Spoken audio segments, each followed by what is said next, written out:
છો મિત્રો? મારી ચેનલ મોટિવેશનલ રોકસ્ટાર દેવદાસીને લાઈક કરો, સબસ્ક્રાઇબ કરો અને સૌથી વધુ શેર કરો. તો તમને ખબર જ હશે સ્વામી વિવેકાનંદ કોણ હતા.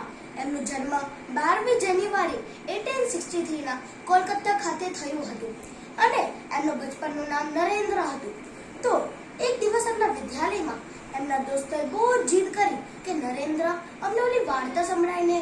તો ખાસી જીદ કરવા પછી તો એમને નરેન્દ્રએ કીધું, ચાલો હું તમને બધાને વાર્તા સંભળાવું. તો એ બધા પાછળ બેસીને વાર્તા સાંભળતા હતા. તો એટલા મશગુલ થઈ ગયા કે અધ્યાપક આવીને ભણાવવા માંડ્યા અને અભ્યાસ પૂરો પણ કરી દીધો, પણ છતાં એમનું ધ્યાન હતું નહીં. તો જ્યારે અધ્યાપકે જોયું ત્યારે એમને બધાને ઊભા કર્યા અને પ્રશ્ન પૂછ્યા. તો નરેન્દ્ર સિવાય કોઈને આવ્યું નહીં. તો અધ્યાપકે કીધું કે નરેન્દ્ર તું બેસી જા અને તમે ત્રણે ઊભા જ રહો.